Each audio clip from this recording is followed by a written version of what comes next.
Bé, el primer punt diu incorporar-se a la xarxa de ciutats lliures de tràfic de dones, xiquets i xiquetes, afavorint l'atenció de les víctimes i prioritzant-les en la renda valenciana d'inclusió per a aquelles dones prostituïdes i que es troben en una situació d'explotació sexual. Aquest municipi ja se va declarar un municipi abolicionista en contra de la prostitució, però no ens havien incorporat a la xarxa de ciutats lliures del tràfic de dones, xiquets i xiquetes. Aleshores proposem això. En segon lloc, impulsar campanyes periòdiques de sensibilització, jornades, tallers, etc., per conscienciar la població que l'explotació sexual de les dones és violència de gènere, posant el focus en l'educació afectiu-sexual i en el dret a una sexualitat lliure i en els drets humans.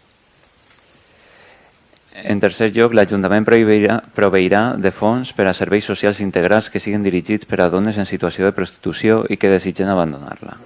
facilitant l'assistència, ajuda i formació que permeten la incorporació a la societat i el ple exercici dels seus drets humans. El consistori apostarà també per una intervenció preventiva de les causes, col·laborant amb el Govern d'Espanya i la Generalitat Valenciana, a erradicar la precarietat del mercat laboral i les condicions d'explotació, les quals provoquen que la prostitució de vegades siga l'única alternativa per a poder pagar els deutes o mantenir la família.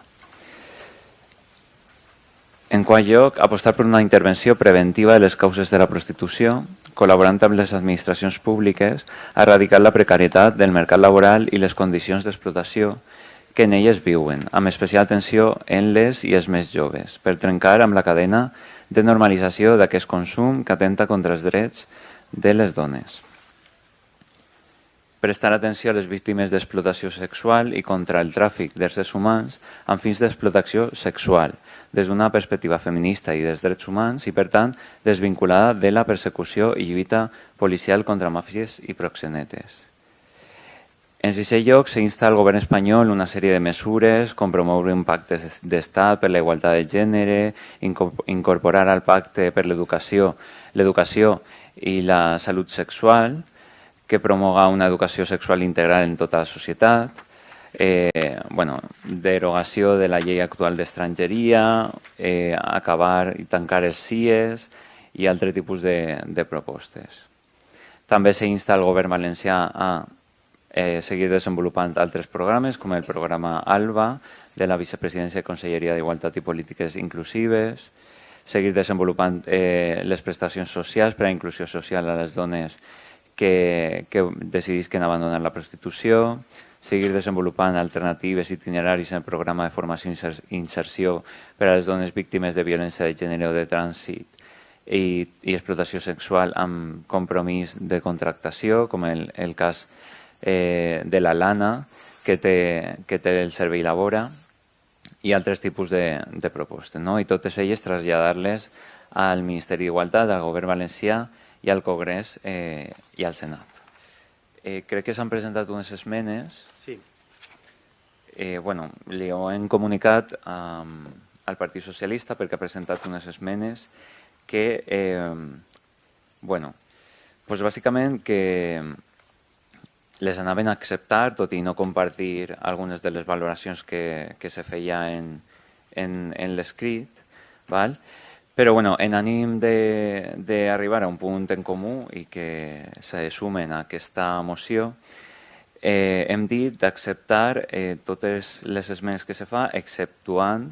aquella que diu que llevem el tancament dels CIEs, perquè entenem que ja sabem el que és i les violacions de drets humans que se produeixen allí, i per tant nosaltres no podem renunciar a això, i crec que qualsevol demòcrata tampoc. I en referència al punt 5è, que crec que ha hagut una confusió,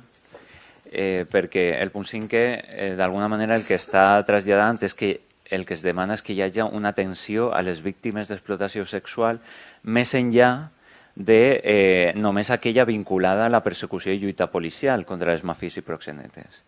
En l'esmena es diu que la lluita policial contra les màfies i proxenetes és clau i en cap moment se diu el contrari, tot el contrari. El que s'està demanant és que hi hagi una atenció a aquestes víctimes més enllà d'eixe marc, sinó a aquestes víctimes i altres també. No? Per tant, el que li he traslladat al portaveu del Partit Socialista és que redactarem aquest punt d'una altra manera. De manera que quede prestar atenció a totes les víctimes d'explotació sexual